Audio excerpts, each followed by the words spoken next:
The city that slept beneath the mountain.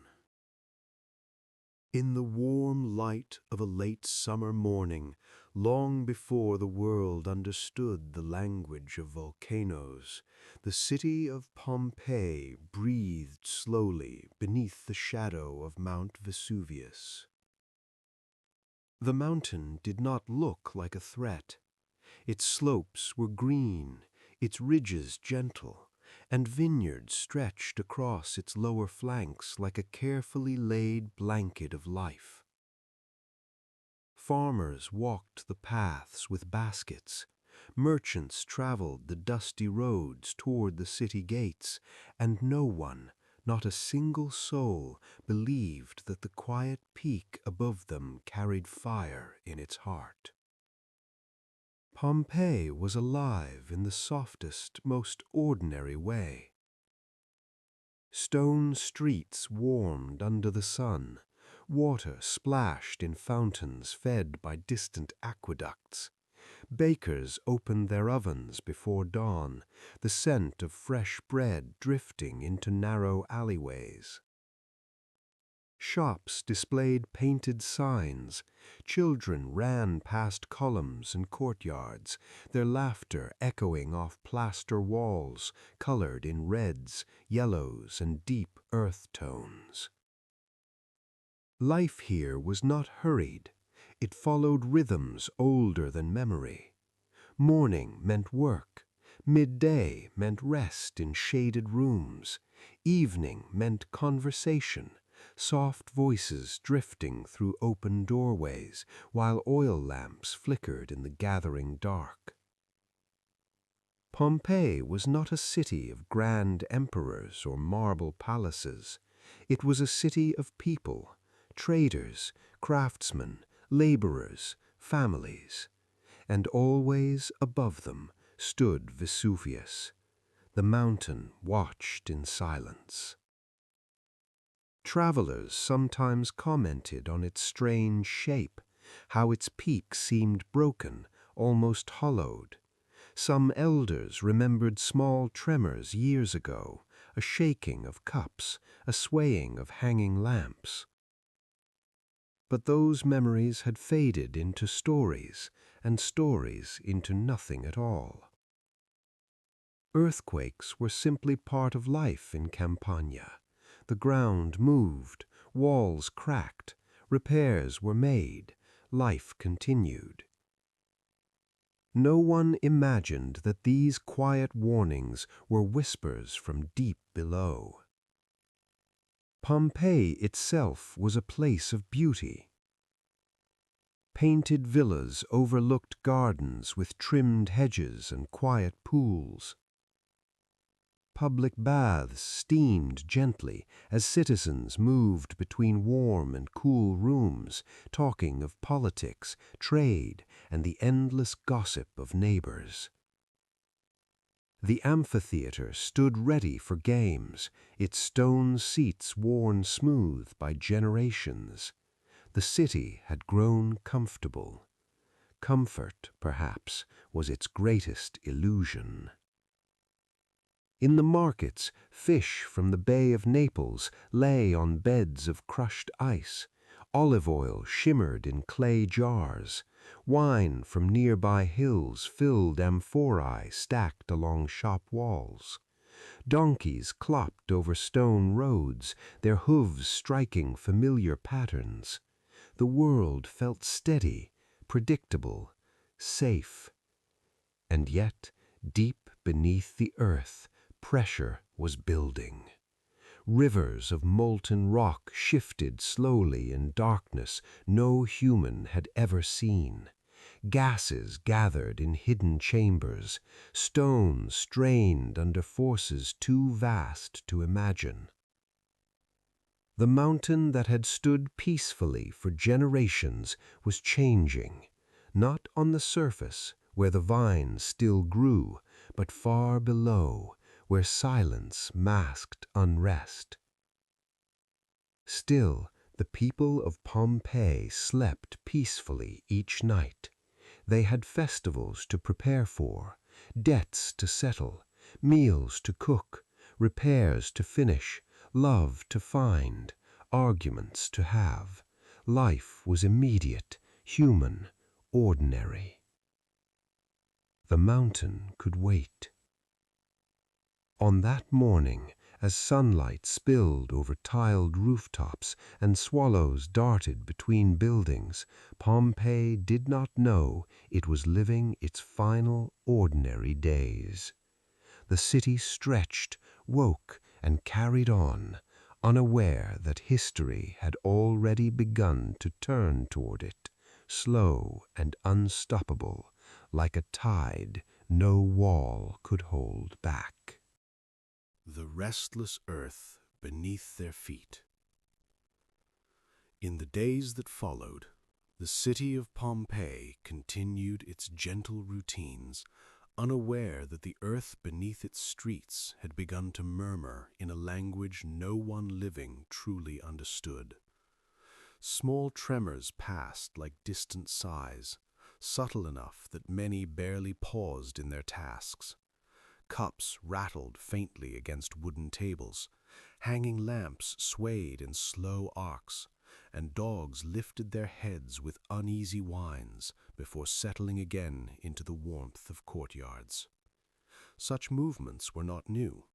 17 years earlier, a powerful earthquake had shaken the region, toppling columns and cracking walls, and since then the people had learned to live with a world that sometimes shifted beneath them.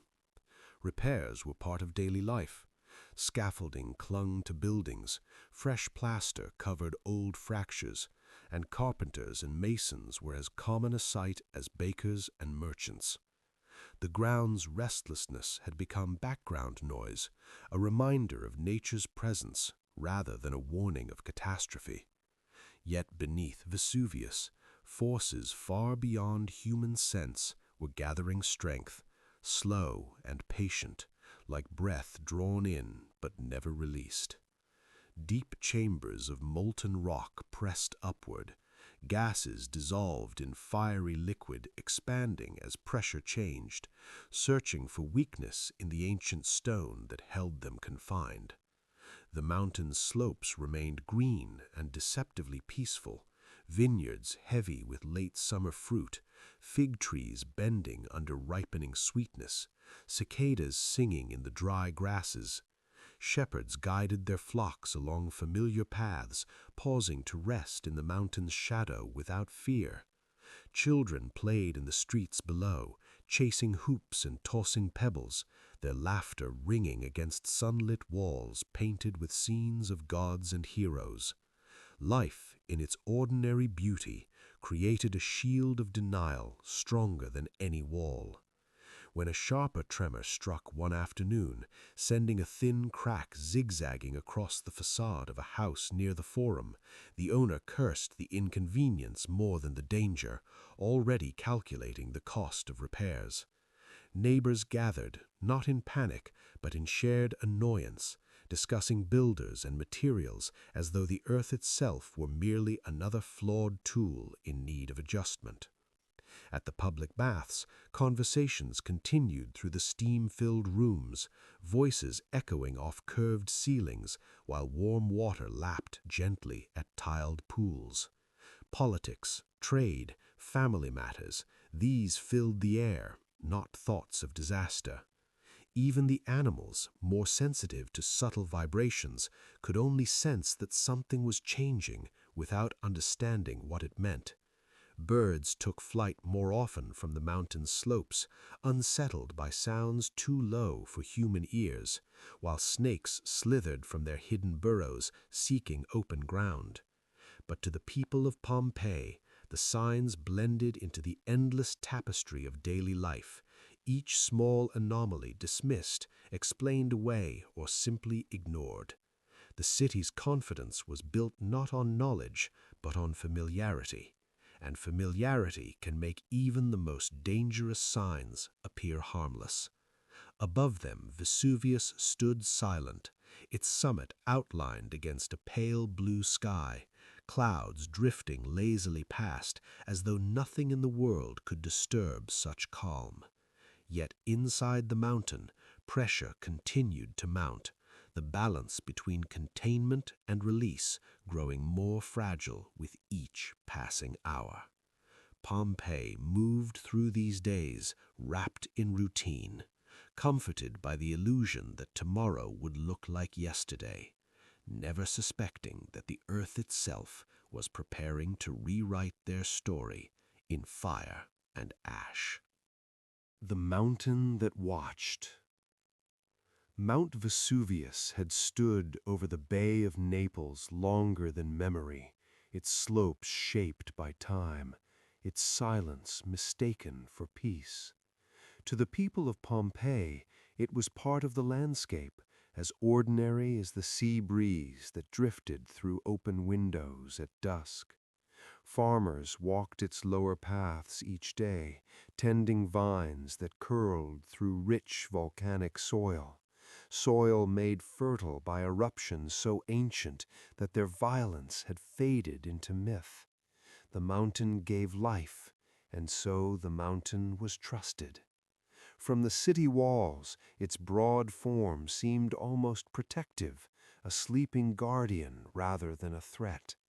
In the evenings, when the sky turned gold and then deep violet, its dark outline became a quiet presence against the fading light. Lovers spoke beneath it, merchants counted coins beneath it, children slept beneath it. Generations had done the same. Stories of fire from the mountain belonged to distant ancestors, half-remembered tales told by elders whose voices carried more poetry than warning. Time softens fear, and peace can be the most convincing illusion of all. But deep within Vesuvius, the world was not still. Magma shifted in hidden chambers, pushing slowly upward, thick and glowing, carrying with it gases trapped under immense pressure.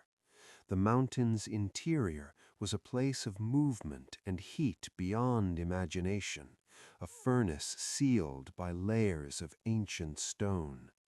Tiny fractures widened, pathways formed where none had existed before. Each tremor felt in Pompeii was an echo of these unseen changes, a signal traveling upward through rock, through soil, through the foundations of homes where families ate their evening meals unaware. Even the air around the mountain began to change, though no one recognized it. A faint scent, sharp and metallic, sometimes drifted on the wind, dismissed as the smell of distant forges or the briny breath of the sea. Wells tasted slightly different, springs ran warmer, but life continued, and small discomforts were easily ignored in a city busy with its own concerns. Markets bustled, festivals approached, and the promise of harvest filled storehouses with grain and amphorae with wine. Pompeii had no reason to fear tomorrow. Confidence came not from knowledge, but from habit. The mountain had been quiet for so long that silence itself had become proof of safety. Yet nature does not measure time in human generations. What seems eternal to people can be only a pause to the earth. Vesuvius was not asleep. It was gathering strength, its stillness the calm before a force that had reshaped landscapes long before Pompeii's streets were ever laid. Above, the sun moved across the sky as it always had. Below, pressure mounted with slow inevitability. The mountain watched, patient and indifferent, as life carried on at its feet, every ordinary moment bringing the city closer to the day when stone, fire, and sky would collide. The morning began like any other, with pale light slipping quietly over the tiled roofs of Pompeii and into the narrow streets where the day's first footsteps echoed against stone. Bakers were already awake before sunrise, kneading dough in warm kitchens, while ovens glowed softly in the half-dark. The smell of fresh bread drifted into the air, mixing with the faint salt of the distant sea and the sweetness of crushed grapes from nearby presses. Merchants rolled open wooden shutters, arranging their goods with practiced hands, figs in woven baskets, jars of olive oil catching the light, bolts of dyed fabric in reds and saffrons that brightened the market square. Donkeys clattered along familiar routes, their loads swaying gently as they carried grain, wine, and stone. Children chased one another past fountains where water splashed in steady rhythms, their laughter rising above the low murmur of adult voices. Nothing in the sky warned of danger. It was a clear, gentle morning, warm but not yet heavy with the heat of midday. Smoke from hearth fires curled lazily upward and disappeared into the blue. In the villas along the quieter streets, families gathered for simple breakfasts, dipping bread into oil, sharing fruit, discussing small matters of business and gossip. A mother paused to brush dust from her child's tunic. A father counted coins at a table near the doorway, glancing occasionally at the movement outside. Life felt grounded in routine, each person moving through familiar motions that had defined countless mornings before. Even those repairing earthquake damage worked without urgency, chisels tapping at cracked stone, plaster being smoothed over walls that bore thin scars from earlier tremors. The city had learned to live with these signs of a restless earth. They were inconveniences, not omens. In the public baths, attendants prepared the pools, steam beginning to gather in vaulted rooms as early visitors arrived to wash, stretch, and talk. Conversations drifted easily from politics in Rome to the quality of this year's olives, voices blending with the gentle splash of water. Pompeii was alive in the most human way, ordinary, unguarded, unaware. Overhead, Mount Vesuvius stood silent, its slopes bathed in sunlight, vineyards glowing green. A few wisps of cloud brushed its summit, nothing unusual, nothing threatening. Birds circled lazily above the fields. Fishermen along the shore cast their nets, watching the quiet shimmer of the bay. The world seemed balanced, peaceful, complete. Yet beneath this calm surface, the mountains' hidden chambers strained against their limits. Pressure built in darkness while the city continued its morning rituals, every heartbeat bringing it closer to a moment that would divide time into before and after. But for now, the bread baked, the markets filled, and Pompeii breathed in the soft light of what would be its last, truly ordinary morning. A sign in the sky. It began not with sound, but with stillness. Late in the morning, as the sun climbed higher and the streets of Pompeii filled with the slow rhythm of daily trade, a strange hush passed over the city. Birds that had been circling above the vineyards suddenly scattered, their wings beating sharply against the quiet air. Dogs pulled at their leashes and whined. A few people paused in their steps, glancing upward without knowing why, sensing a change too subtle to name. Then, above Mount Vesuvius, a thin column of smoke appeared, rising straight into the sky like a dark thread drawn upward by invisible hands. At first it seemed distant, harmless, perhaps a brush fire on the slopes, or farmers burning debris after harvest. People shaded their eyes and pointed, murmuring to one another. Curiosity, not fear, moved through the streets. The column above Vesuvius rose higher, fed by forces that had waited centuries for release. Within the mountain, pressure finally broke through stone, and a violent explosion tore open the summit. Rock shattered, gas burst outward with unimaginable force. What the people saw as smoke was a mixture of ash, stone, and superheated gas racing skyward faster than any storm cloud. Pebbles began to fall first, light and scattered, tapping against rooftops like the beginning of rain. A few laughed nervously, brushing the gray dust from their shoulders. But the stones grew larger, striking tiles with sharp cracks, bouncing across courtyards, thudding into the streets. Panic stirred at last. The air thickened with grit, turning sunlight into a dim yellow glow. Breathing became difficult, eyes stung. Shouts echoed as people ran for shelter, pulling cloth over their faces, grabbing what they could carry. The mountain roared again, louder now, a deep, endless sound that seemed to come from the sky itself. The illusion of safety vanished in a heartbeat. Pompeii, so calm that morning, now stood beneath a sky that was falling. The first wave of falling stone did not arrive as a single blow, but as a steady, relentless shower that turned the bright streets of Pompeii into a landscape of noise and confusion. Pumice, light, porous rock born from violent gas and molten stone, rained down in endless quantities, clattering across rooftops, filling courtyards, bouncing along the streets where moments earlier merchants had been calling out prices.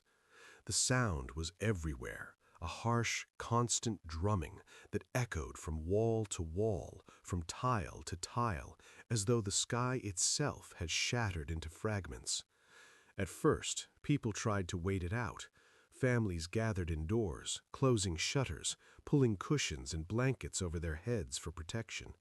Some believed the worst would pass quickly, that this strange storm would fade as suddenly as it had begun. But the stones did not stop.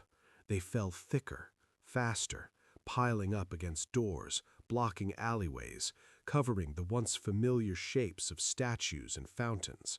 Roofs began to groan under the weight. Wooden beams strained, tiles slid and crashed into the streets below. Each impact sent up clouds of ash that turned the air gray and heavy, dimming the daylight until it felt like twilight at midday. Breathing became an effort. Ash scratched at throats and filled lungs. People wrapped cloth around their faces, eyes streaming as they tried to see through the thickening gloom. The city's familiar colors vanished beneath a coat of pale dust. Red walls turned gray, painted signs disappeared. Gardens were buried, their leaves bending under the accumulating weight before vanishing entirely.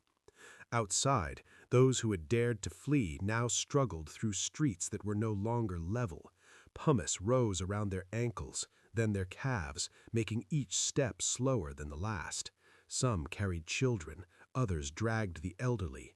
A few still tried to gather possessions, jewelry, coins, household gods, as if wealth could matter against the falling sky. The noise never ceased. It was a storm without wind, a rain without water, a punishment from above that no one had imagined possible. Occasionally, a deeper roar rolled down from the mountain, shaking the ground so violently that walls cracked and fresh debris tumbled into the streets. Panic spread faster than the ash. Cries for help echoed through narrow passageways. Doors jammed shut under the growing weight outside.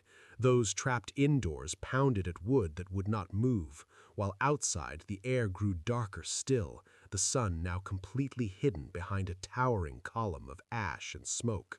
Pompeii, which that morning had awakened in peace, was now a city being buried alive, layer by layer, stone by falling stone. By early afternoon, the world above Pompeii had vanished. The sky, once bright and endless, was now a ceiling of churning blackness, lit only by flashes of distant lightning inside the towering cloud that loomed over the mountain. Daylight had been swallowed.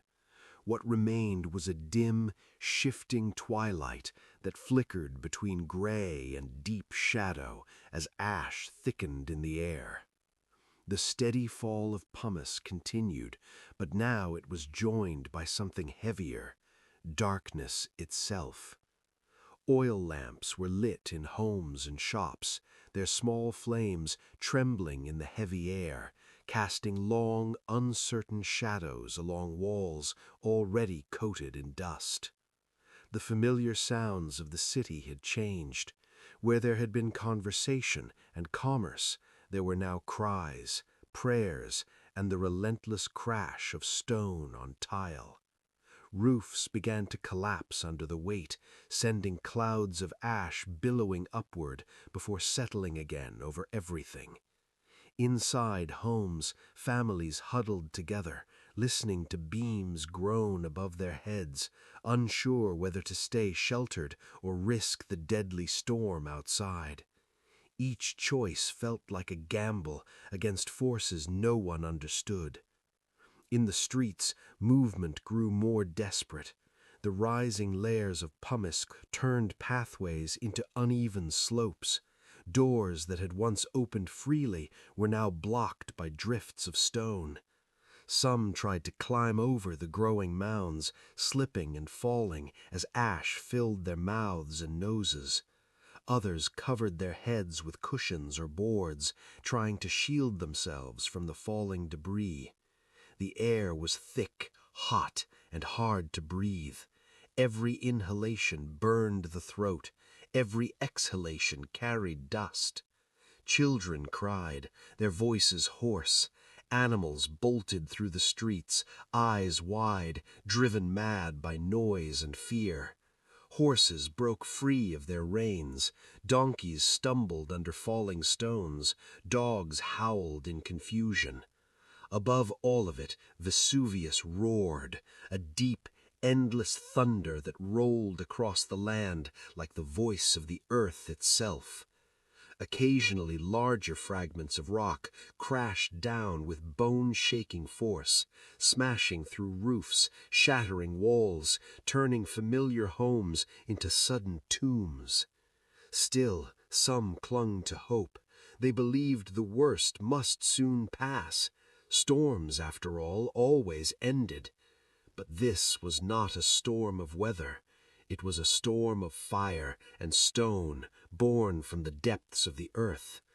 And as darkness settled fully over Pompeii, as ash drifted through lamplight like gray snow, the city stood on the edge of something far more terrible than falling rock, something moving silently, invisibly, down the slopes of the mountain, still hidden within the blackness.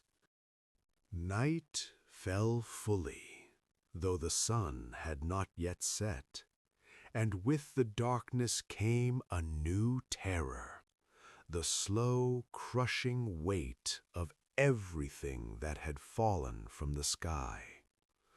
The pumice that had seemed merely inconvenient at first was now a heavy blanket burying Pompeii one breath at a time.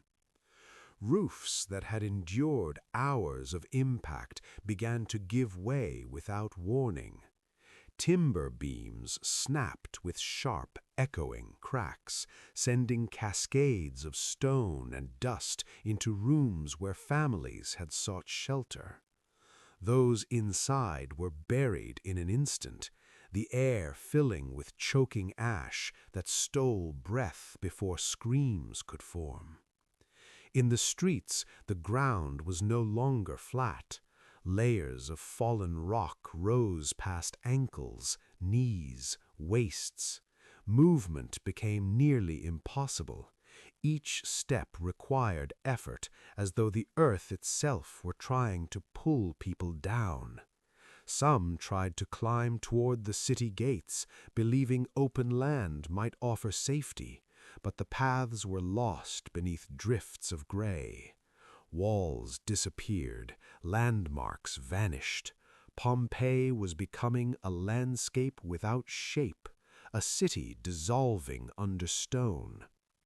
The air grew hotter, though the source of that heat remained unseen. Ash swirled in thick currents, stinging eyes and skin. Breathing became agony. People wrapped cloth over their faces, but the fabric quickly clogged, turning to mud with each desperate breath. Lamps flickered and died as oxygen thinned. Darkness deepened, broken only by the dull red glow far above, where lightning flickered inside the great ash cloud. Thunder rolled again and again from the mountain, each roar reminding the city that the disaster was not ending, it was building. Some huddled together in doorways, whispering prayers to gods who seemed impossibly distant. Others wandered blindly, calling out for family members they could no longer see. The world had shrunk to a few feet of visibility, to the sound of falling stone, to the struggle for one more breath. And still, beneath the cover of ash and darkness, something far worse was moving down the slopes of Vesuvius, a searing, unstoppable surge of gas and fire racing toward the buried city, unseen but inevitable. The Burning Wind. Long after the sky had turned black and the weight of ash had buried Pompeii in a silent gray shroud, the final and most terrible force of the eruption began its descent. It did not arrive with falling stone or warning thunder. It came as a storm of fire without flame, a surge of superheated gas and ash racing down the slopes of Vesuvius faster than any human could run. The air ahead of it grew suddenly hotter, though those trapped below could not see what approached. Windows cracked from the pressure of heated air, doors rattled on their hinges.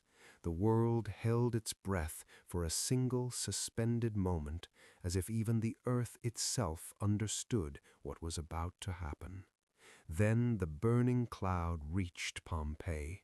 It swept over the city like a silent wave, carrying temperatures so extreme that wood burst into flame, flesh seared in an instant, and every breath became the last. There was no time to flee, no chance to hide. The surge moved with the speed of a hurricane and the heat of a furnace, filling streets, pouring through doorways, slipping into rooms where families had huddled in the dark. Shadows vanished in a blinding flash of heat and ash. The sound was not an explosion, but a roaring rush, like wind forced through a narrow canyon, followed by a deep, smothering silence. In that instant, life in Pompeii stopped. The city that had woken to sunlight that morning now lay sealed beneath layers of ash and volcanic debris. Homes remained as they had been left, doors half open, tools on tables, bread still in ovens, frozen in the final moments of a world that had ended in less than a day. The burning cloud passed on toward the sea, leaving behind a landscape transformed beyond recognition. Darkness lingered, broken only by drifting ash, settling softly over everything, covering pain, fear, and movement with a quiet, final stillness. The silence after. When the roaring finally faded and the mountain's voice grew distant, an unnatural silence settled over the buried city. It was not the peaceful quiet of night or the gentle hush of early morning.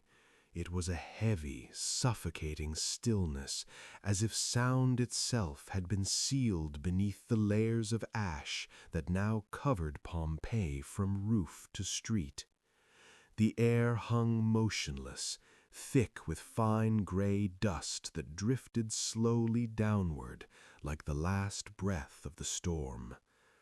Where there had been streets, markets, and homes, there was now a pale, featureless landscape, broken only by the faint outlines of rooftops and the occasional fragment of a wall rising through the ash.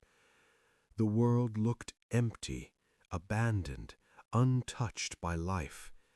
And yet, beneath that silent surface, an entire city remained, preserved in its final moment, hidden from sight but not erased from existence. The heat that had raced through the streets began to fade, replaced by a chilling stillness as night truly fell over the buried land. No lamps burned, no voices called out. The sea at the edge of the bay lay calm, its waters reflecting a sky still dimmed by drifting clouds of volcanic dust. Vesuvius itself no longer roared, but a faint plume continued to rise from its summit, a quiet reminder of the violence that had passed. The mountain stood changed, its peak torn open, its shape forever altered. Pompeii was gone, though no one beyond its walls yet knew the scale of what had happened. Roads leading to the city were covered in ash, fields lay smothered.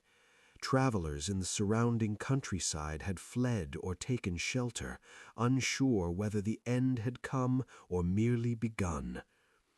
Days would pass before survivors from nearby towns dared to approach, and when they did, they would find not a city in ruins, but a city erased.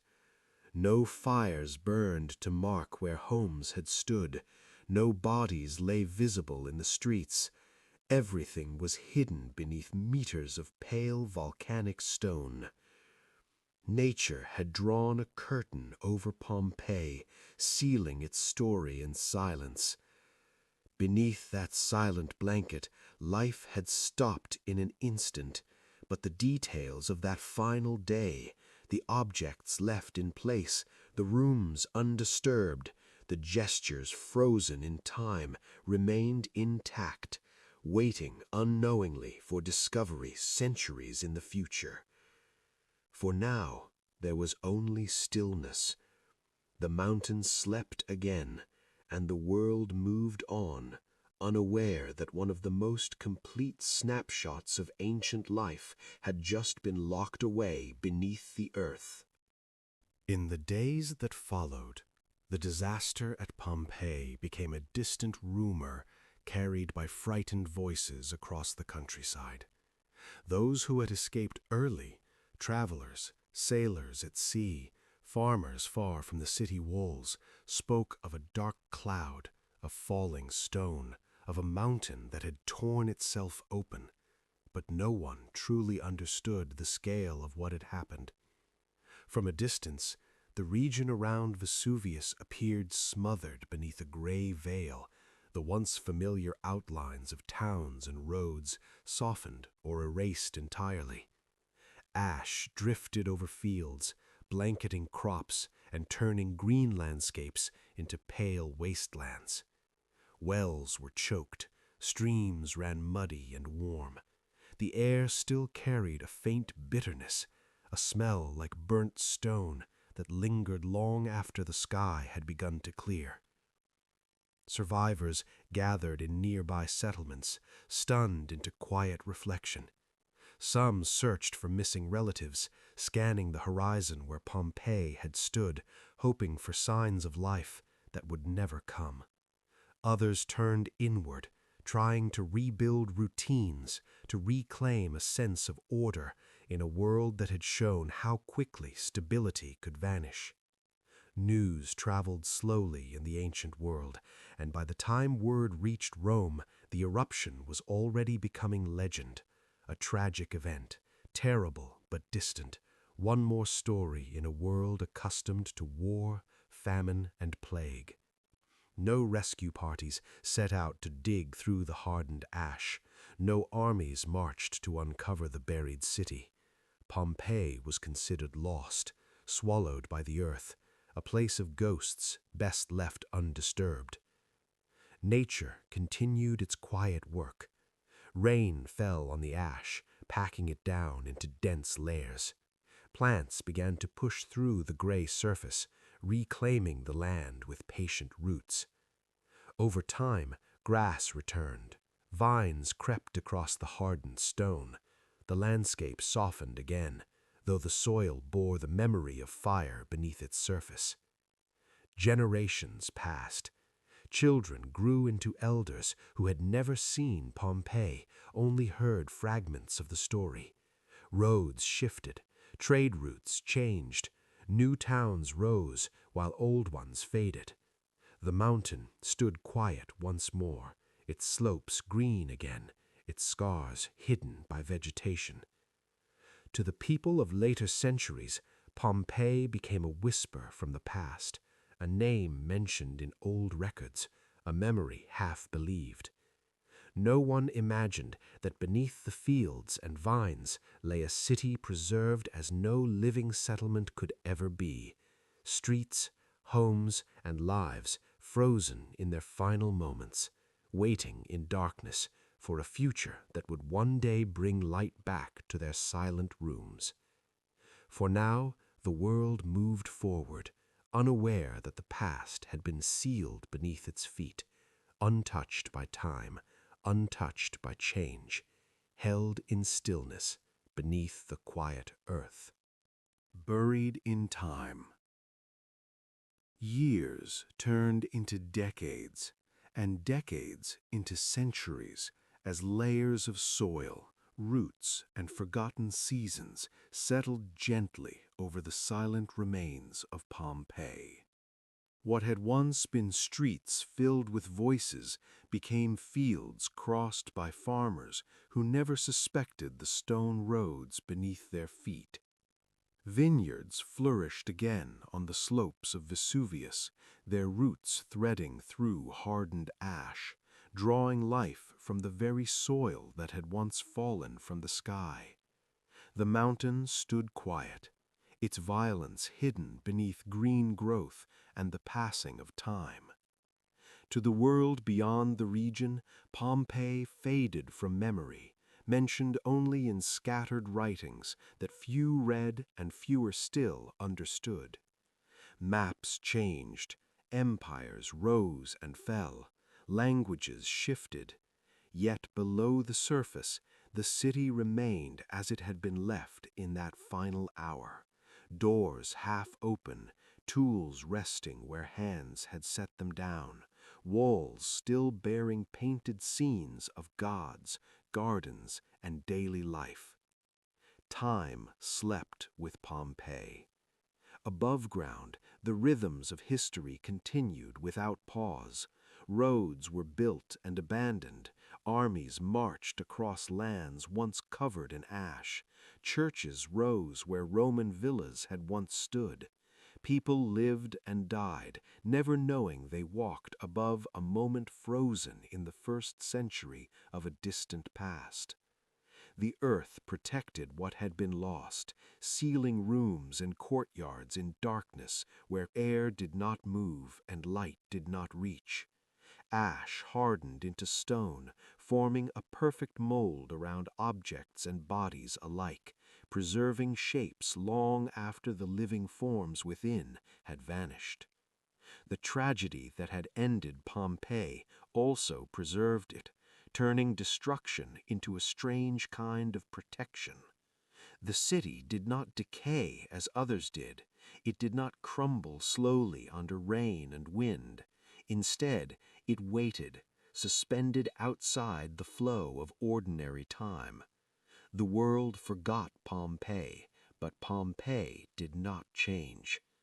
Beneath fields and paths, beneath layers of earth laid down by quiet years, an entire community remained untouched, holding the memory of a single day when the sky fell and the mountain roared. Generations passed without knowing that the past was not gone, only hidden, sleeping patiently beneath their footsteps. The first signs beneath the soil. More than 15 centuries after the sky had darkened over Pompeii, the land above the buried city seemed ordinary once again, shaped by farming, grazing animals, and the slow passage of rural life. Vineyards covered the slopes near Vesuvius, their neat rows hiding the ancient streets below. Paths worn by carts crossed ground that had once been courtyards and markets. To those who lived there, the earth was simply earth, rich soil, good for growing grapes and olives. Yet the past does not disappear, it waits for chance to reveal it. In the late 16th century, workers digging a canal to bring water across the region struck something unexpected. Their tools hit stone not shaped by nature, but cut by human hands. Walls emerged from the soil, painted with colors that had not faded. Fragments of columns appeared. Carved letters were uncovered, still sharp, still readable. At first, no one understood what had been found. Some thought it was an ancient villa, perhaps a long-lost estate of some forgotten noble. Excavation was slow, uncertain, and often careless. Curiosity guided the digging more than science. Objects were removed, admired, and carried away, while much of what lay beneath remained buried. But the discovery awakened interest. Stories spread of buried rooms and preserved art hidden beneath the fields. As more digging took place in the centuries that followed, entire buildings began to appear, streets, houses, public spaces. The ash that had destroyed Pompeii had also protected it. Walls stood intact, frescoes glowed with color. Everyday objects, lamps, tools, dishes, lay where they had been left. The city that had vanished overnight began to return, piece by piece, from the earth. Yet even then, people did not fully grasp what they were uncovering. It would take time, patience, and the growth of archaeology as a science before the true scale of the discovery became clear. Beneath layers of soil and history lay not ruins in the usual sense, but a moment frozen in time, a city preserved exactly as it had been on the day the mountain erupted. Pompeii, long silent, was beginning to speak again. As the digging continued through the 17th and 18th centuries, Pompeii slowly emerged from its long sleep, not as a broken ruin, but as a city paused mid-breath. Tunnels were first cut through the hardened ash, narrow passages that revealed rooms filled with color and shape, scenes from daily life painted on walls as bright as the day they were made. Floors of mosaic appeared beneath the dust, their tiny stones arranged into patterns of animals, gods, and geometric designs. Statues stood in gardens that no longer existed, their stone eyes gazing into spaces that had once been open to the sky. Excavation in those early days was more treasure hunt than study.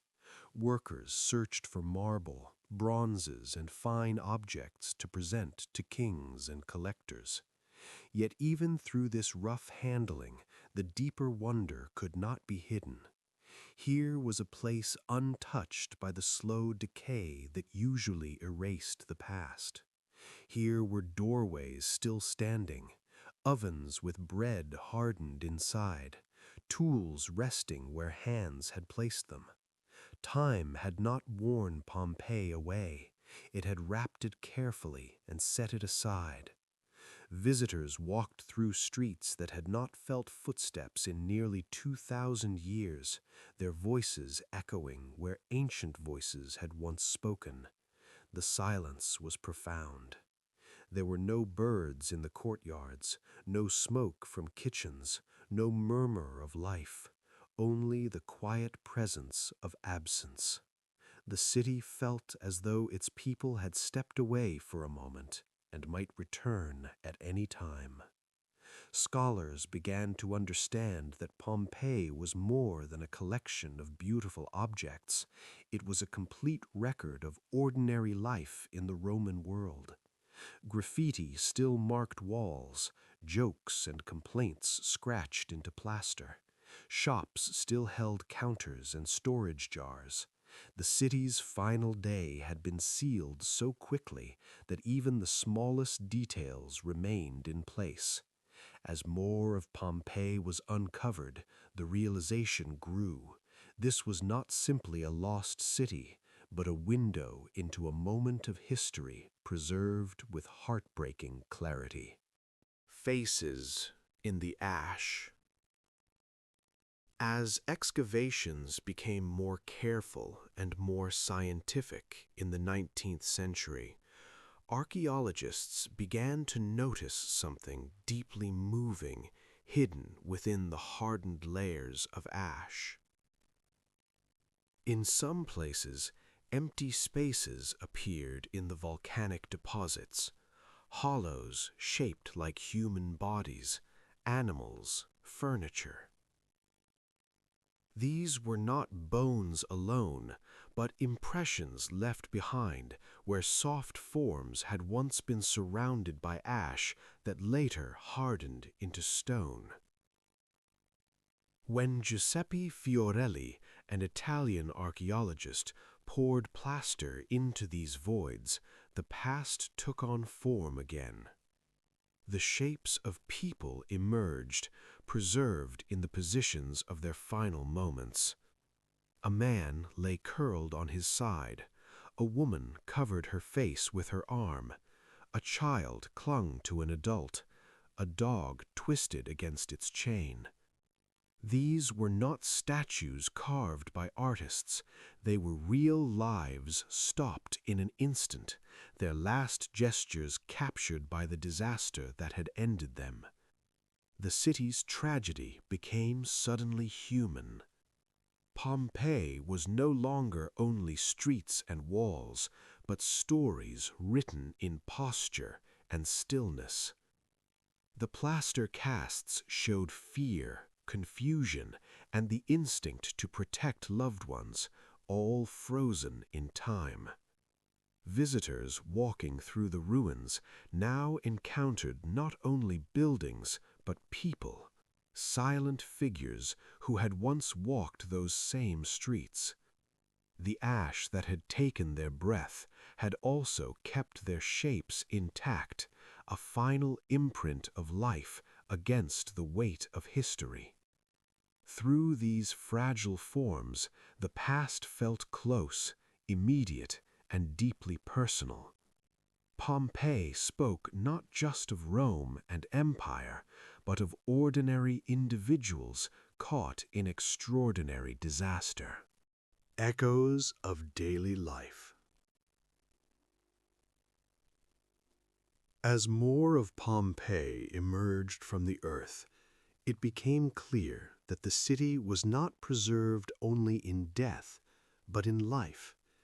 Rooms stood arranged as they had been left, their contents telling quiet stories of ordinary days. In kitchens, clay pots still rested on hearths, blackened by ancient fires. Amphorae leaned in corners, once filled with wine, oil, or grain.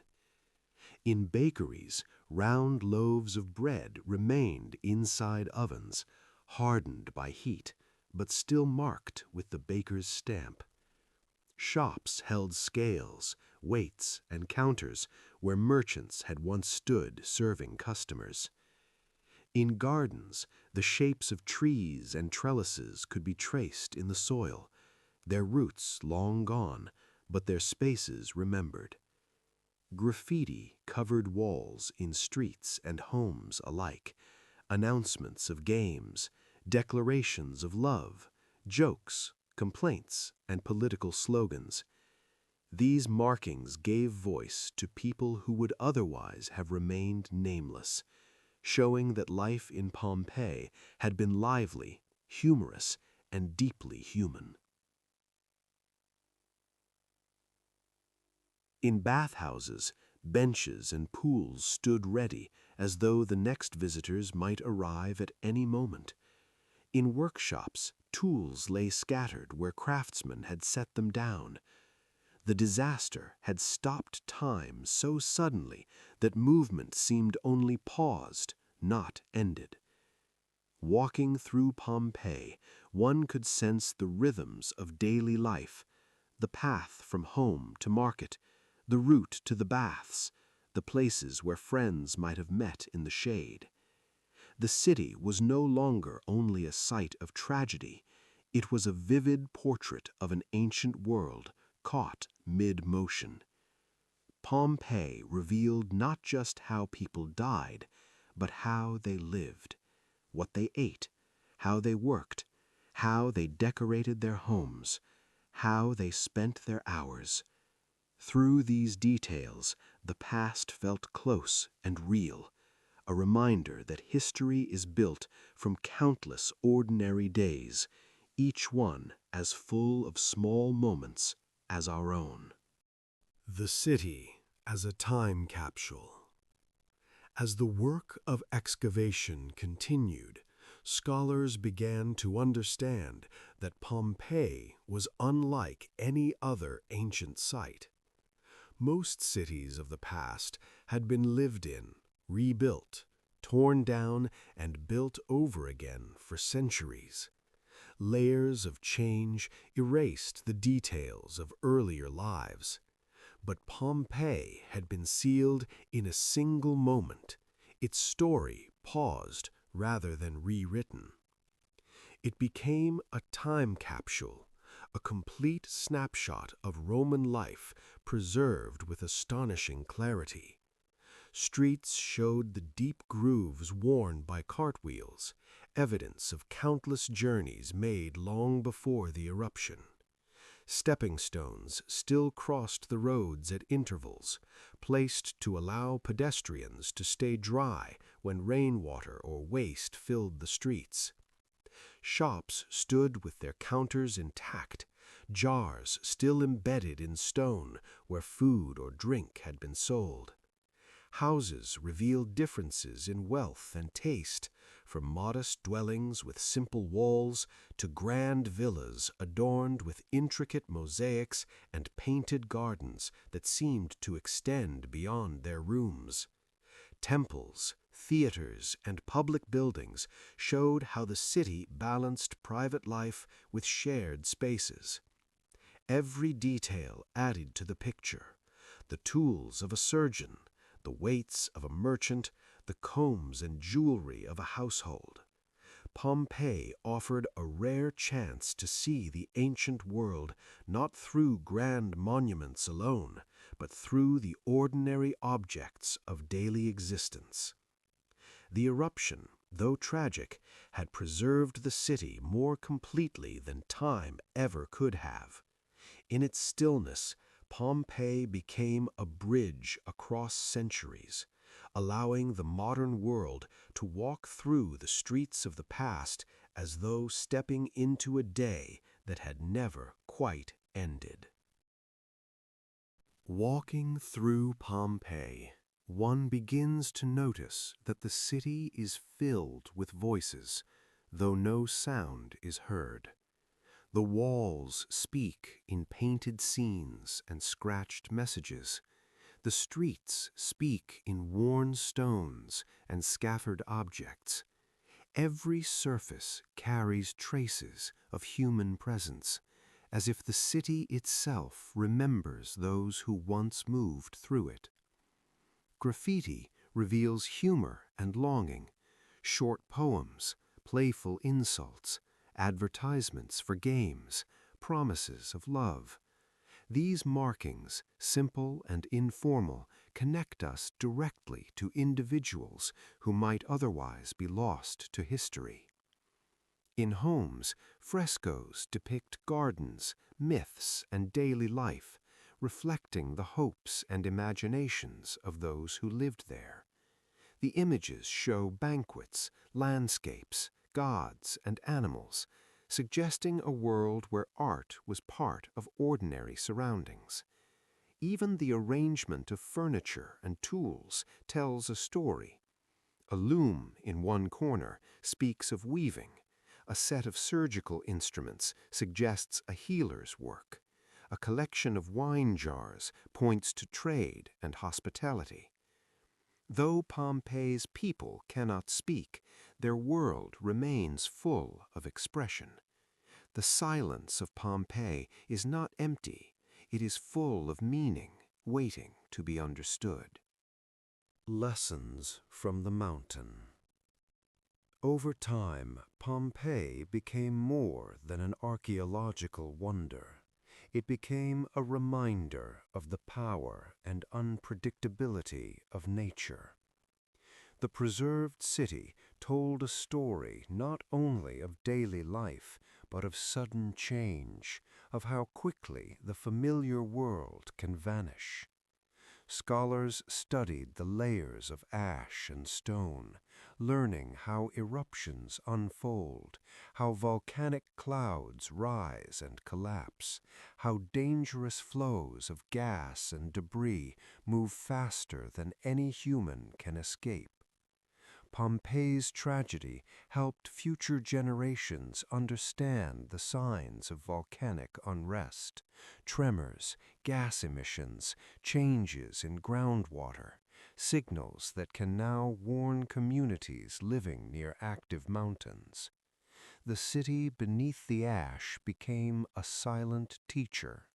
Its preservation allowed scientists to reconstruct events hour by hour, to see how the eruption progressed and how the city was buried in stages.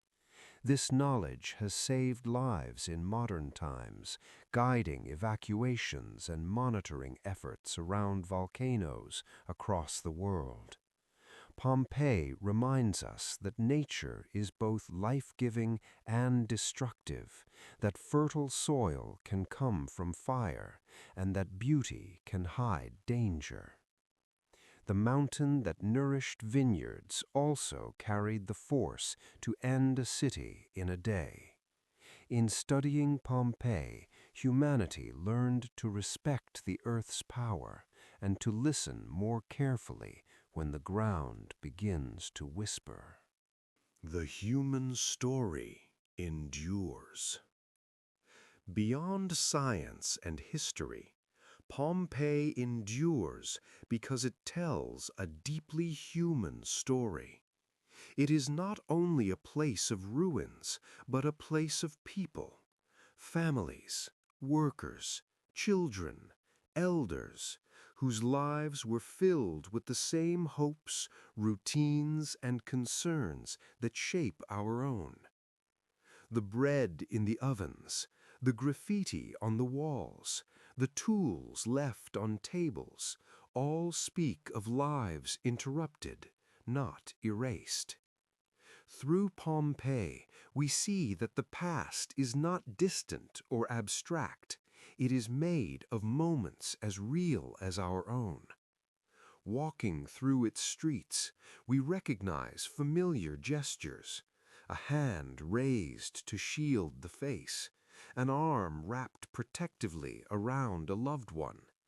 These details bridge centuries, reminding us that across time, human experience remains constant.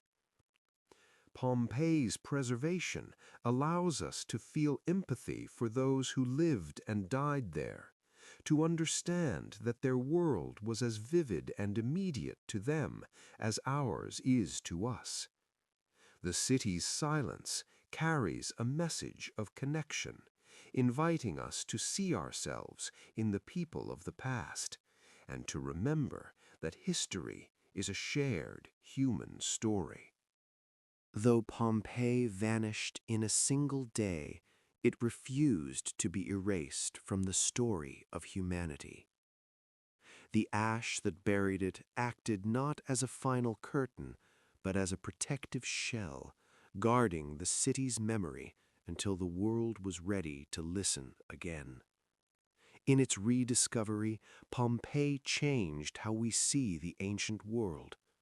Before its excavation, much of Roman life was understood through texts written by the wealthy and powerful.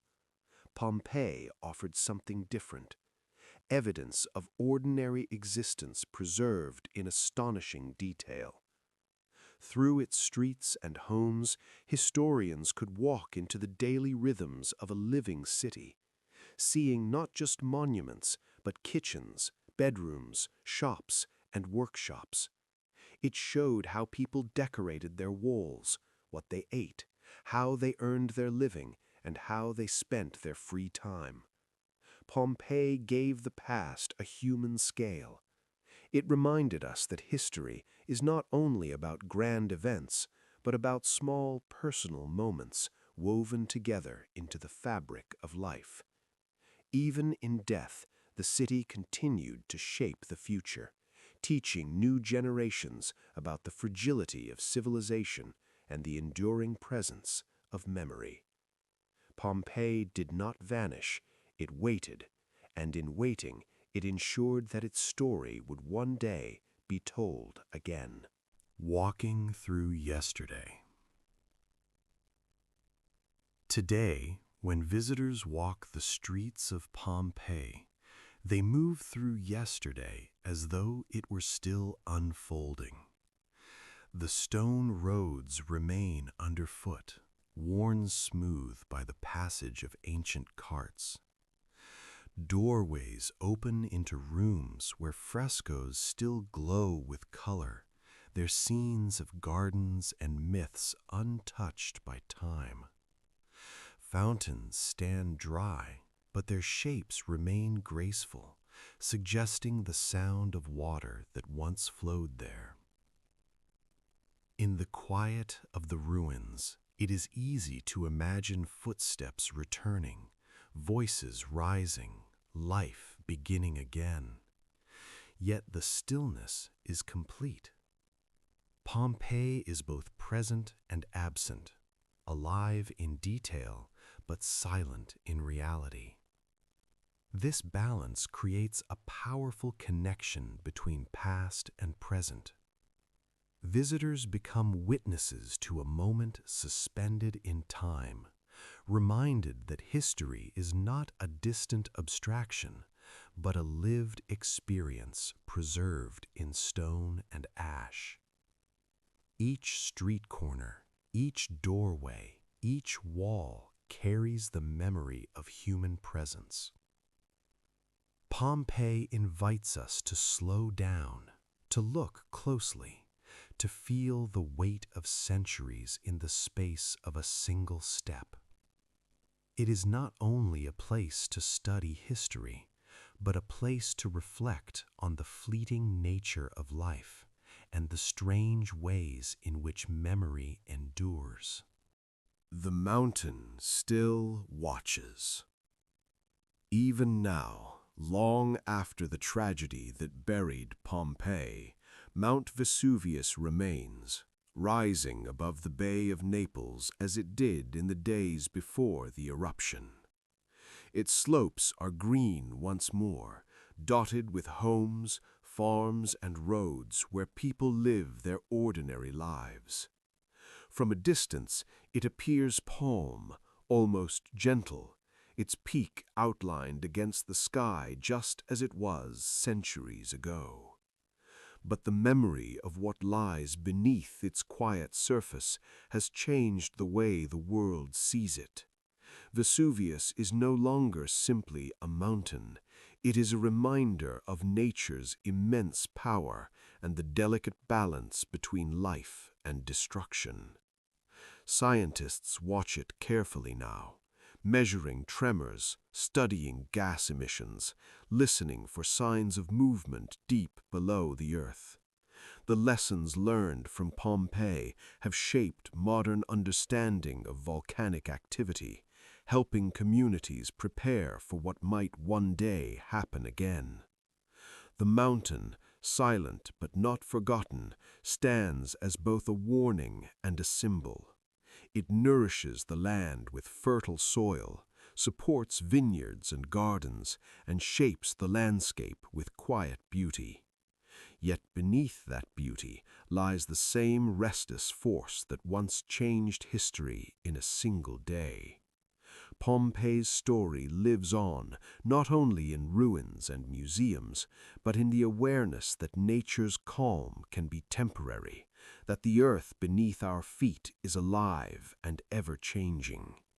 Vesuvius watches still, as it always has, a silent presence overlooking a world that now understands the language of its quiet rumblings.